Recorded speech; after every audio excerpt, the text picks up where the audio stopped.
जय श्री कृष्णा, राधे राधे। आप सभी को निर्जला एकादशी की हार्दिक शुभकामनाएं। आज अपने सुनेंगे निर्जला एकादशी व्रत कथा। साल 2024 में निर्जला एकादशी का व्रत 18 जून मंगलवार को रखा जाएगा। जेठ मास के शुक्ल पक्ष में एकादशी तिथि को रखा जाने वाला यह व्रत निर्जला एकादशी और भीमसेनी एकादशी व्रत के नाम से जाना जाता है। निर्जला एकादशी का व्रत सभी एकादशी व्रतों में कठिन होता है, क्योंकि इस व्रत में जल ग्रहण नहीं किया जाता। लेकिन इस दिन जल से भरे हुए पात्र का दान अवश्य करना चाहिए। ऐसा करने से शुभ फलों की प्राप्ति के साथ साथ जाने अनजाने किए हुए पापों का नाश होता है। तो अब श्री हरि विष्णु का ध्यान करते हुए सुनते हैं एकादशी व्रत कथा। कथा शुरू करने से पहले कमेंट बॉक्स में लक्ष्मीपति नारायण की जय हो अवश्य लिखना। और अगर आप मीरा भक्ति चैनल पर पहली बार कथा सुन रहे हैं तो इस चैनल को सब्सक्राइब जरूर करना। बोलो श्री हरि विष्णु के अनंत स्वरूपों की जय हो। व्यास जी कहने लगे कि हे भीमसेन, यह मुझको स्वयं भगवान ने बताया है। इस एकादशी का पुण्य समस्त तीर्थों और दानों से अधिक है। केवल एक दिन मनुष्य निर्जल रहने से समस्त पापों से मुक्त हो जाता है। जो मनुष्य निर्जला एकादशी का व्रत करते हैं उनकी मृत्यु के समय यमदूत आकर नहीं घेरते, बल्कि विष्णु भगवान के पार्षद उसे पुष्पक विमान में बैठाकर स्वर्ग को ले जाते हैं। अतः संसार में सबसे श्रेष्ठ निर्जला एकादशी का व्रत है। इसीलिए इस यत्न के साथ इस व्रत को करना चाहिए। निर्जला एकादशी का व्रत करें तो इस दिन पूरा दिन मन ही मन ओम नमो भगवते वासुदेवाय मंत्र का उच्चारण करना चाहिए और गौ का दान करना चाहिए। इस प्रकार व्यास जी की आज्ञा अनुसार भीमसेन ने इस व्रत को किया।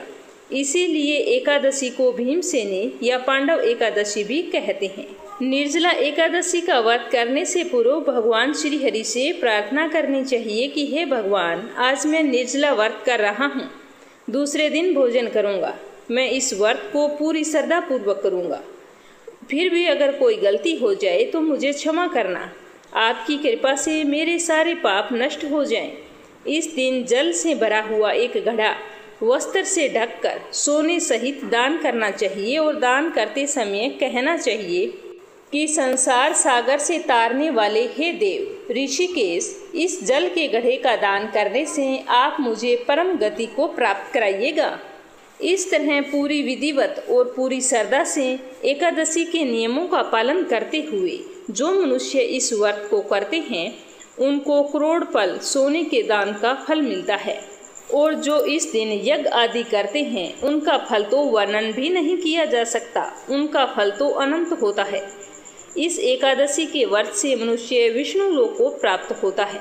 जो मनुष्य इस दिन अन्न खाते हैं वे चंडाल के समान होते हैं। अगर कोई मनुष्य एकादशी के दिन व्रत ना करे तो भी उसे इस दिन चावल कभी नहीं खाने चाहिए।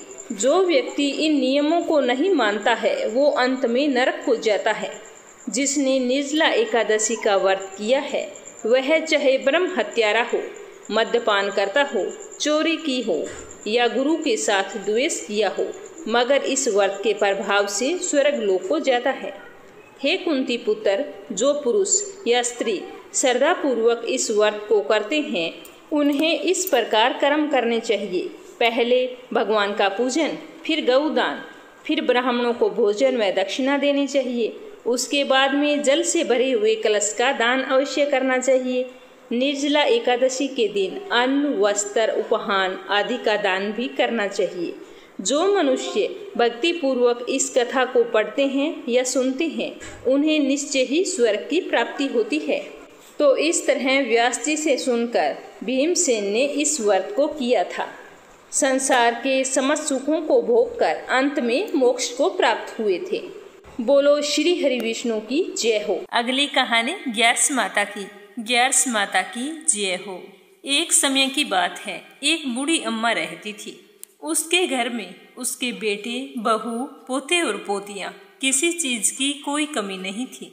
फिर भी वो एक बार एकादशी का व्रत रखने के लिए जिद करने लगी। घर वालों ने उसे खूब समझाया कि अम्मा, अब आपकी उम्र हो चली है, आप एकादशी जैसा कठिन व्रत मत कीजिए, अब आपको क्या जरूरत है व्रत करने की। तो वो बूढ़ी माई बोली, नहीं, मैं तो एकादशी का व्रत जरूर करूंगी। मैं अपने बेटे, बहुओं, पुत्र पोत्रों आदि की सुख सुविधा के लिए व्रत रखना चाहती हूँ। मैं चाहती हूँ कि मेरे बच्चों को किसी भी तरह की कोई तकलीफ ना हो, हमारा घर धन धान्य से परिपूर्ण हो। तो इस तरह कहकर वह बूढ़ी अम्मा एकादशी का दिन आया तो व्रत रख लिया।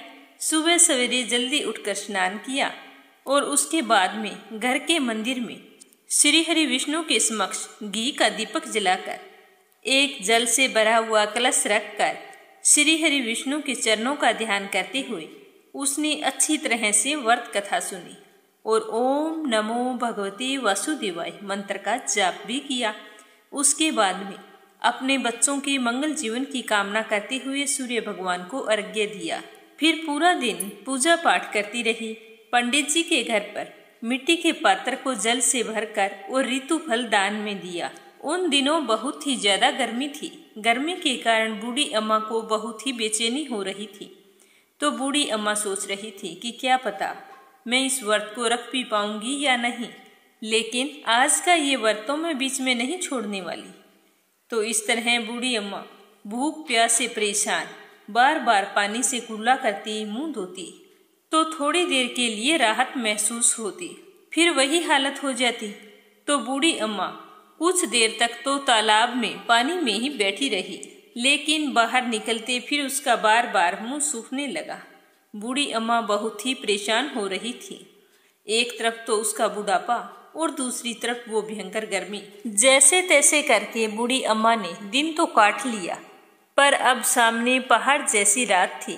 उसका कटना बड़ा ही कठिन दिखाई दे रहा था। खटिया पर पड़ी बूढ़ी माई बार बार करवट बदल रही थी।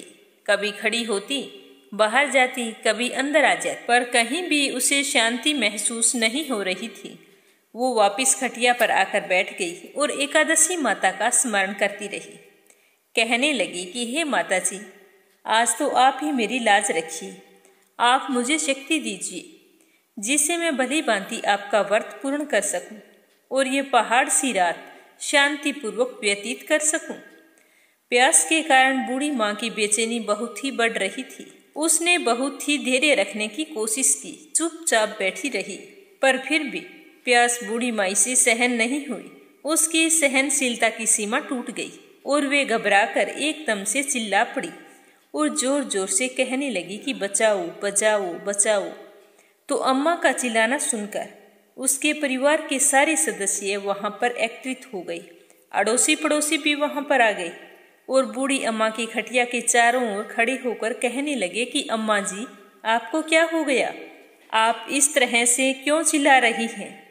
तो बूढ़ी अम्मा की बहू ने कहा कि आपको पता है, हमारी अम्मा जी ने आज एकादशी का व्रत रखा है। हम सब ने मना किया था। इतनी उम्र के अंदर व्रत रखने की क्या जरूरत है? आज इन्हें कौन सी कमी है जो इन्हें व्रत रखने की नौबत आ गई? तो सारे लोग कहने लगे कि हाँ, सही बात है अम्मा जी, आपकी अब उम्र हो चली है। व्रत रखने के लिए शक्ति की जरूरत होती है। अगर शक्ति हो तो ही भक्ति होती है। अब एकादशी जैसा कठिन व्रत आपके बस की बात नहीं है। हम जैसे हट्टे कट्टे भी एकादशी का व्रत रखने में हिचकिचाते हैं और आपने बिना सोचे समझे एकादशी का व्रत रख लिया। तो बूढ़ी अम्मा कहने लगी कि भोजन तो मैं नहीं करूंगी और ना ही मैं पानी पीऊंगी। आज तो लगता है कि मेरे प्राण निकल जाएंगे। आप ऐसा करो कि एक छोटी सी मटकी पानी से भरकर मेरी छाती पर रख। तो यह सुनते ही उस बुढ़िया का पोता भागकर एक छोटे से घड़े में पानी लेकर आया और अपनी दादी की छाती पर धीरे से रख दिया। पात्र को छाती पर रखते ही थोड़ा सा आराम मिला। आराम मिलने के कारण बूढ़ी अम्मा को नींद आ गई। तो सारे कहने लगे कि चलो अब अपने भी आराम करते हैं। आधी रात बीत चुकी है, आधी रात और है। अब अम्मा को नींद आ गई है, जागने तक सवेरा हो जाएगा। तो इस तरह सब अपने अपने घर चले गए। बेटे बहू पोते पोती सब सो गए। तो एकादशी माता सोचने लगी कि ये बूढ़ी अम्मा बहुत कठोर है। दिन भर मैंने इसे कितना परेशान किया, फिर भी पानी पीने का नाम भी नहीं लिया। अब मुझे खुद जाकर इसकी परीक्षा लेनी होगी। यह सोच एकादशी माता मुर्गे का रूप लेकर रात को ही बांग लगाने लगी। तो मुर्गे की आवाज़ सुनकर दादी माँ की आंख खुल गई और उसने सोचा अभी लगता है भोर हो गई। तो वो जल्दी से खड़ी हुई और बाहर आई। बाहर आकर आसमान की ओर देखा तो आसमान में कहीं भी उन्हें प्रातःकालीन तारा दिखाई नहीं दिया। तो वो सोचने लगी कि ये मुर्गा क्यों और कैसे बोल रहा है। अभी तक तो जो तारिया उगता है जिसे देखकर मैं अनुमान लगाती हूँ कि सवेरा हो गया, वो भी नहीं निकला है, फिर ये मुर्गा कैसे बोल रहा है। इस तरह सोचते सोचते बूढ़ी अम्मा को फिर से प्यास लग गई। अब उनका मन विचलित होने लगा, लेकिन उन्होंने निश्चय कर रखा था कि व्रत को तो मैं पूरा करके ही छोड़ूंगी, चाहे भले ही मेरे प्राण क्यों ना निकल जाए। यह सोचकर वो खटिया पर जाकर लेट गई और एकादशी माता को याद करती रही। तो एकादशी माता ने एक बार फिर उसकी परीक्षा लेनी चाहिए।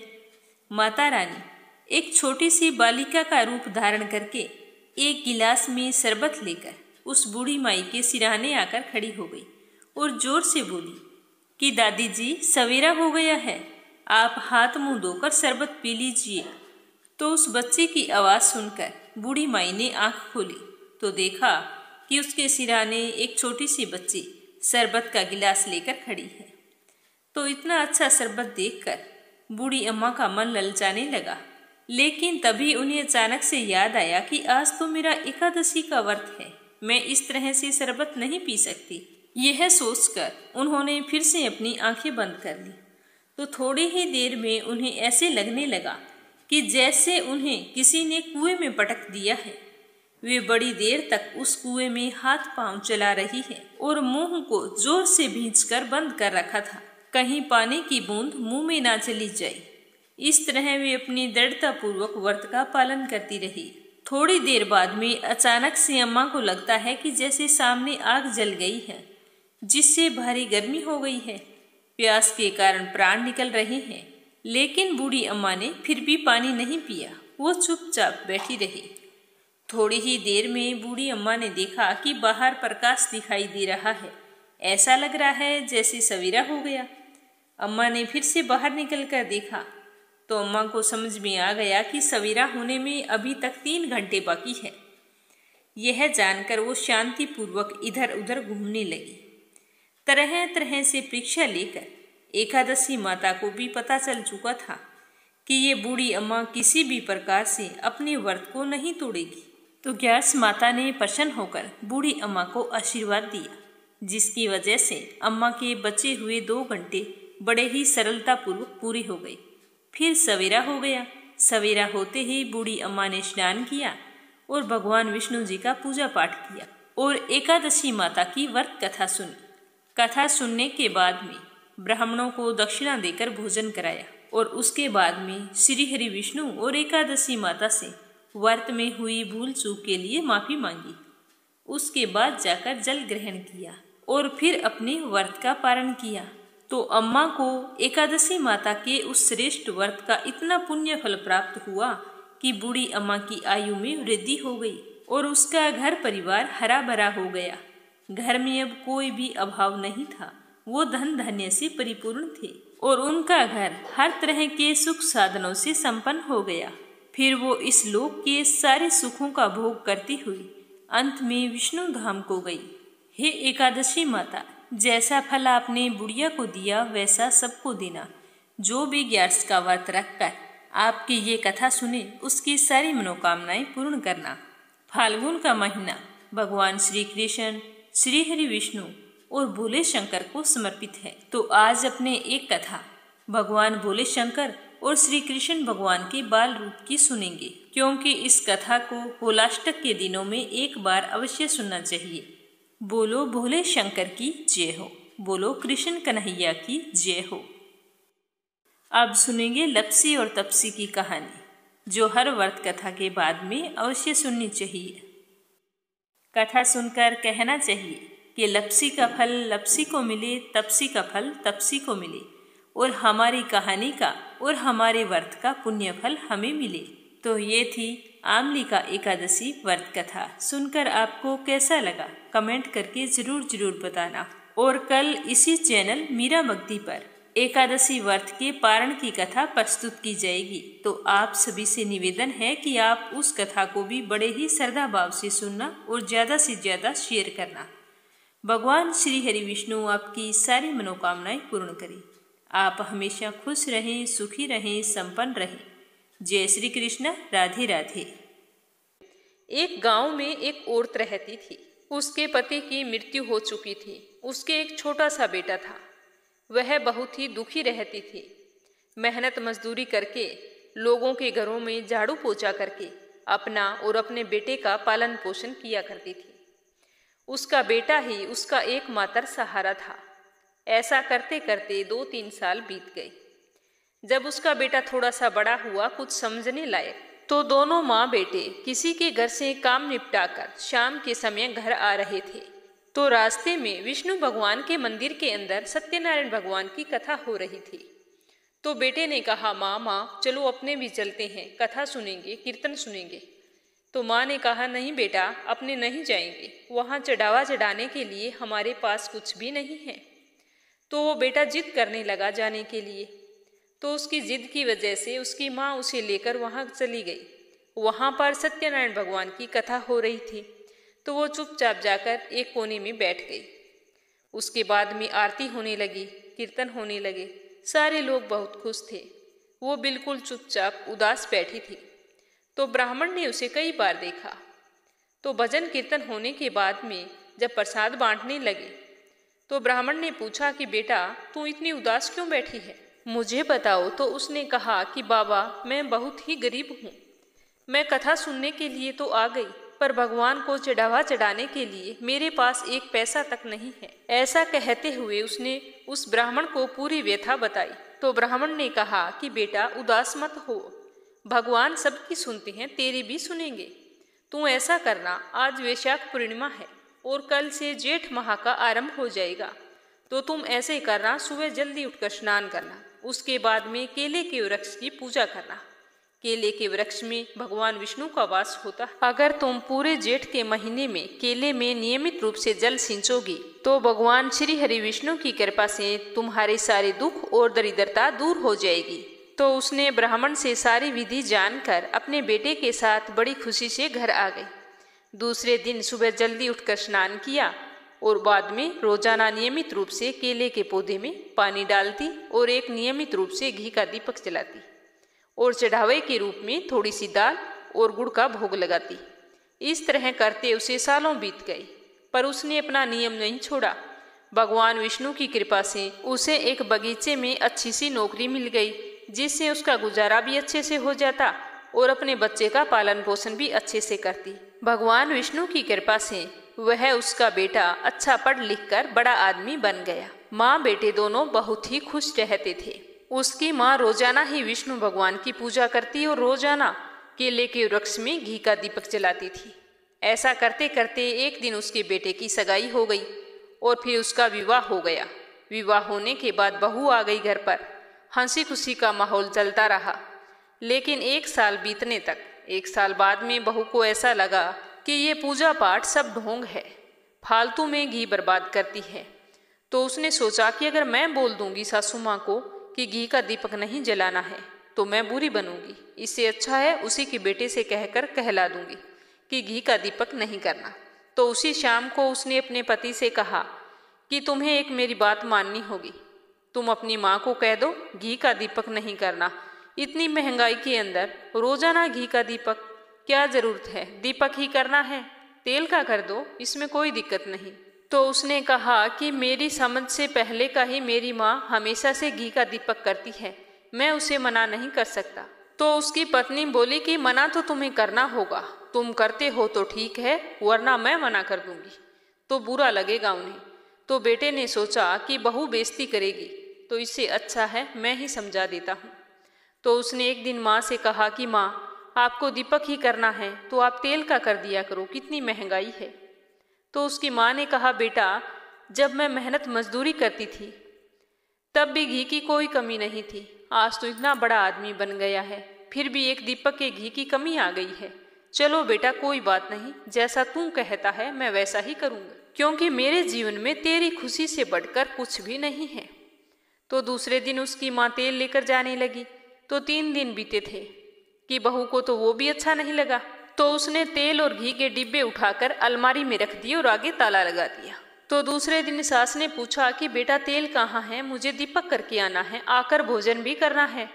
तो बहू बोली कि ये सब फालतू के ढोंग होते हैं माँ जी, ऐसा आपको कुछ नहीं करना, चुपचाप से भोजन कर लो। तो उसने कहा बेटा ठीक है, भोजन मेरे कमरे में भिजवा देना, मैं कर लूँगी। तो वो रोजाना रूखी सूखी रोटी कमरे में दे आती, तो वो तो उस रोटियों को खाती नहीं थी। जब रात को बेटे बहू सो जाते तो उन रोटियों को उठाकर बाहर गाय को दे आती। ऐसा करते करते 2-3 दिन बीत गए। एक दिन जब बेटा बहू सो गए तो बुढ़िया ने अपना भोजन उठाया और जैसे ही बाहर जाने लगी गाय को खिलाने के लिए, तो बेटे बहू की आवाजें सुनाई दे रही थी। बहू कह रही थी कि आप कहते थे ना कि मेरे माँ का नियम है, वो बिना विष्णु भगवान को घी का दीपक किए भोजन नहीं करती है। अब देखो आज 3-4 दिन हो गए हैं, रोजाना अच्छे से भोजन करती है। ये सब फालतू के ढोंग हैं, मैं तुम्हारी माँ को अच्छी तरह से जानती हूँ। तो उसके बेटे ने कहा कि मेरी माँ के बारे में ऐसा वैसा कुछ मत कहो, मेरी माँ का नियम था, तूने तुड़वा दिया, अच्छी बात है, मैं इस बात में कोई भी बात नहीं करना चाहता। तो यह बात जब बुढ़िया ने सुनी तो उसने चुपचाप गाय को वो रोटी डाली और वापिस आकर सो गई और रोने लगी। रोते रोते उसे नींद आ गई। तो नींद में उसे भगवान विष्णु दिखाई दिए और बोले कि बुढ़िया सो रही है या जाग रही है। उसने कहा महाराज ना सोई हूँ ना जाग रही हूँ, कहो क्या आज्ञा है। तो वो बोले कि 3-4 दिन हो गए हैं, तुम मेरी पूजा करने के लिए नहीं आती हो। तो बुढ़िया ने कहा कि कैसे आऊँ भगवान, मेरे पास दीपक जलाने के लिए घी तेल कुछ भी नहीं है। तो विष्णु भगवान ने कहा निराश होने की जरूरत नहीं है, तुम केले के पेड़ के नीचे कल आ जाना, तुम्हें सब कुछ मिल जाएगा। तो ऐसा कहकर भगवान अंतर्ध्यान हो गई। बुढ़िया की जैसे ही आंख खुली तो इधर उधर देखा, कोई दिखाई नहीं दिया। सुबह उठकर बुढ़िया ने वैसे ही किया जैसा उसको सपवन आया था। जल्दी से स्नान किया और केले के पेड़ के पास जाकर बैठ गई। तो वहां जाकर देखा कि वहां पर तो पहले से एक दीपक पड़ा है, उसके अंदर घी है और बाती है बिना जलाई हुई। तो बुढ़िया इधर उधर देखने लगी कि क्या पता किसी और का हो। तो भी उसी पेड़ के अंदर से आवाज आई कि ये बुढ़िया माई तुम्हारे लिए है, तुम दीपक जलाओ, भोग लगाओ और कथा कहो, फिर घर जाकर भोजन कर लेना। तो यह देखकर बुढ़िया बहुत ही खुश हुई और बड़े ही प्रसन्नचित मन से केले के वृक्ष की पूजा की और फिर कथा कही और फिर घर आ गई।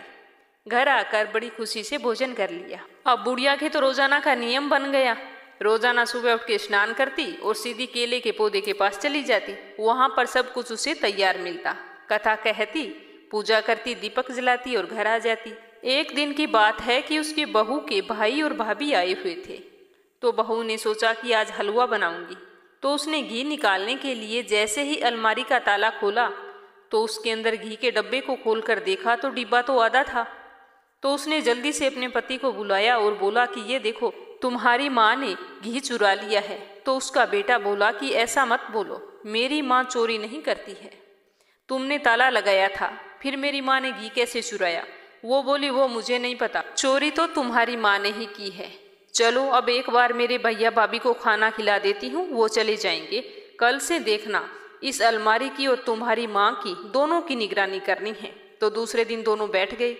तो उसकी माँ तो अलमारी की तरफ आई नहीं, उसने तो सीधा स्नान किया और बाहर चली गई। तो दोनों ही पीछे पीछे चले गई। बुढ़िया सीधी केले के पौधे के पास गई तो वहां पर उन्होंने देखा कि दीपक पहले से पड़ा है, अंदर बत्ती लगी हुई है। तो बुढ़िया ने सीधा दीपक जलाया और पूजा करने लगी।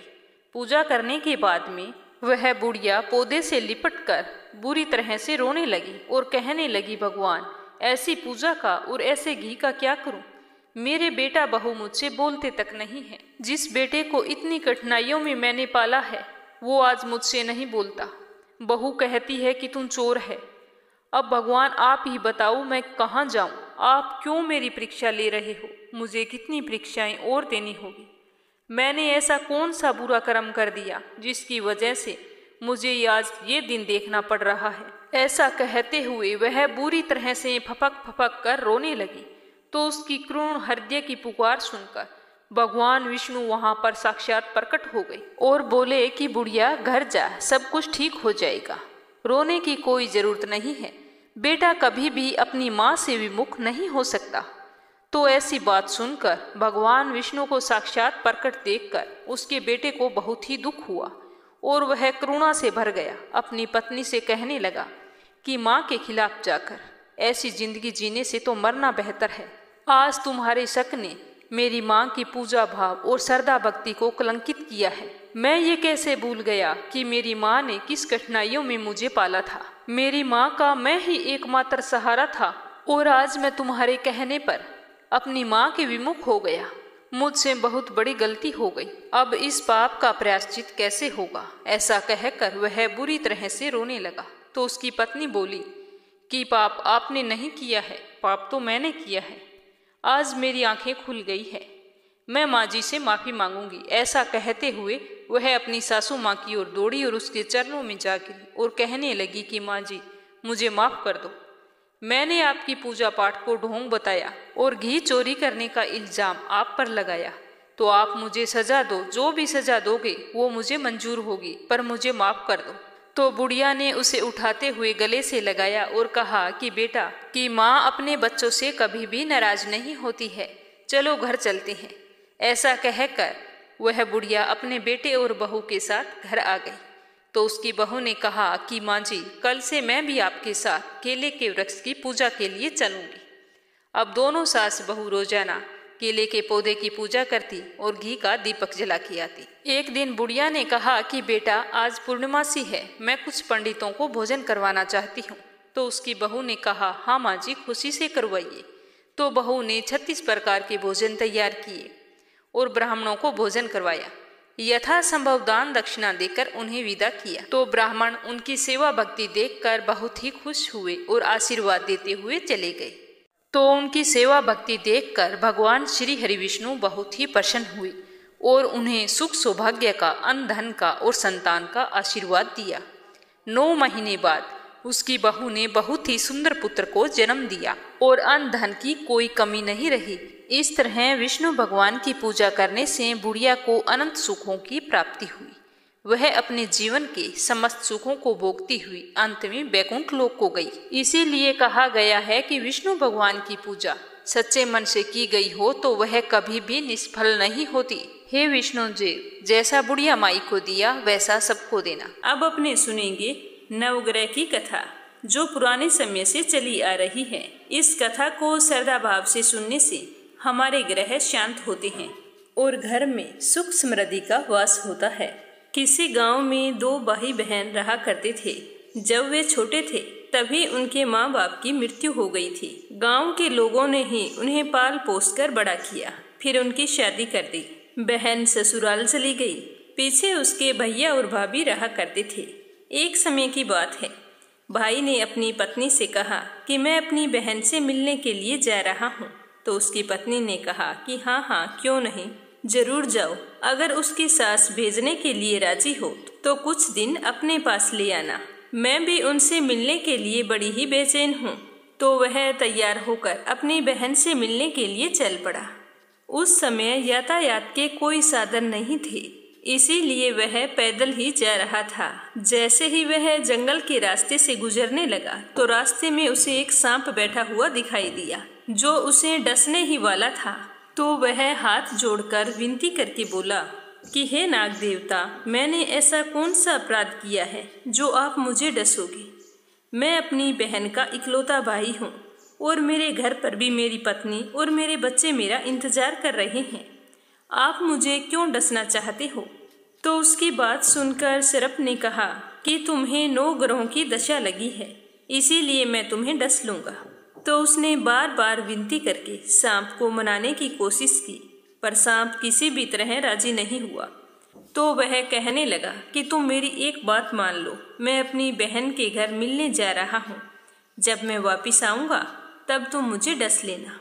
तो सांप बोला कि मुझे क्या पता, तुम वापस आते समय इस रास्ते से आओगे या नहीं आओगे, मैं तो तुम्हें अभी डसूंगा। तो वह बोला कि ठीक है, तुम ऐसा करो, मेरे इस थैले में बैठ जाओ। जब मैं अपनी बहन से मिलकर वापस आऊं तब तुम मुझे डस लेना। तो सांप ने उसकी बात मान ली और उसके थैले में बैठ गया। उसने थैले में ऊपर से बेलपत्र के पत्ते रखकर उस सांप को ढक दिया और अपनी बहन से मिलने के लिए चल पड़ा। जब वह अपनी बहन के घर पहुंचा तो देखा कि उसकी बहन उस समय 9 ग्रहों की कहानी कह रही थी। उसने अपने भाई को आया हुआ देखा तो बहुत ही खुश हुई और बोली कि भैया बैठो, पहले तो मैं 9 ग्रह की कहानी कह रही हूँ, तुम बैठ जाओ और मेरी कहानी सुन लो। तो बहन ने कहानी कहनी शुरू की और भाई ने कहानी सुनी। जीवों की, जानवर की, हाथी की, घोड़े की, कुत्ते की, बिल्ली की, भाई की, बहन की, घर के धनी की, बेटी जवाई की, देवरानी जेठानी की, सास ससुर की, संग सहेली की, सबके ग्रह शांत हो जाए।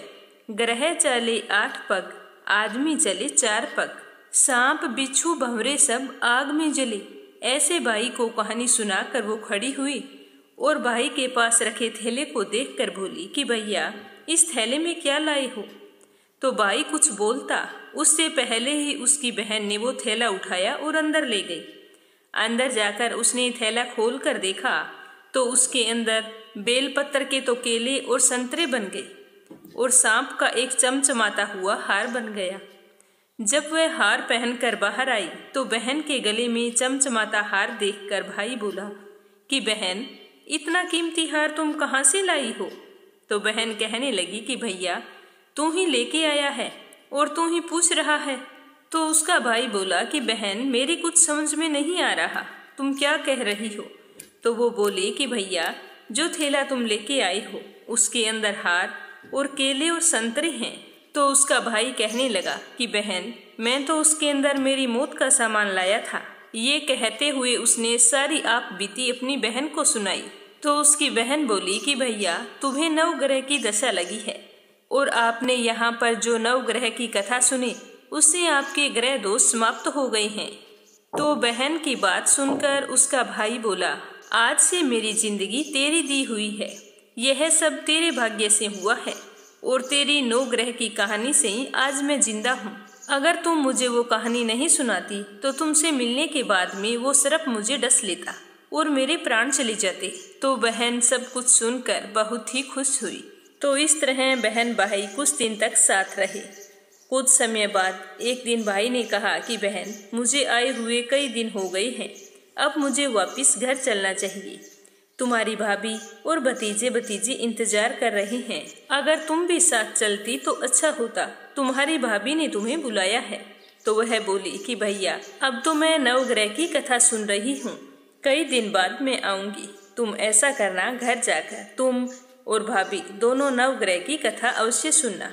ये कहकर उसने अपने भैया को 9 ग्रह की कथा की सारी विधि बता दी और बड़ी ही खुशी से अपने भैया को विदा किया। जैसे ही वो घर पहुंचा तो उसकी पत्नी ने ननद बाई के हाल चाल पूछे तो वह बोला कि मेरी बहन तो अच्छी है पर मेरी जान उसी की वजह से बची है, वरना तुम मेरा तो मरा हुआ मुंह देखती। तो वह घबरा कर बोली कि ऐसी क्या बात हो गई। तो उसने 9 ग्रह दोष की सारी बात अपनी पत्नी को बताई और कहा कि हमें 9 ग्रह की दशा लगी है, आज से हम भी रोजाना 9 ग्रह की कहानी कहा करेंगे। मैं कहूँगा और तुम सुनना, तुम कहोगी और मैं सुनूंगा। तो उसकी पत्नी ने कहा कि ठीक है। तो वह बोला कि जाओ 1 लोटा पानी से भरकर लेकर आओ, साथ में चावल और चीनी के दाने भी लाना। तो उसकी पत्नी उसके कहे अनुसार सारी सामग्री और 2 आसन लेकर आई और वहां पर दोनों बैठ गए। कहानी कहनी शुरू की। जीव की, जानवर की, हाथी की, घोड़े की, कुत्ते की, बिल्ली की, देवरानी जेठानी की, सास ससुर की, घर के धनी की, बेटी जवाई की, भाई बहन की, सबके 9 ग्रह शांत हो जाइयो। ग्रह चले 8 पग, आदमी चले 4 पग, सांप बिच्छू भंवरे सब आग में जल जाइयो। 9 ग्रहों को नमस्कार। जैसे 9 ग्रहों की दशा भाई की उतारी, वैसे इस कहानी को कहने वाले की, सुनने वाले की और हुंकारा भरने वाले की सभी की दशा उतारना। और या फिर सुनने में अगर कोई भूल चूक हो गई हो तो हमें माफ करना और हमारी मनोकामना पूर्ण कर हम सब पर अपना आशीर्वाद सदैव बनाए रखना। जय श्री कृष्ण। राधे राधे।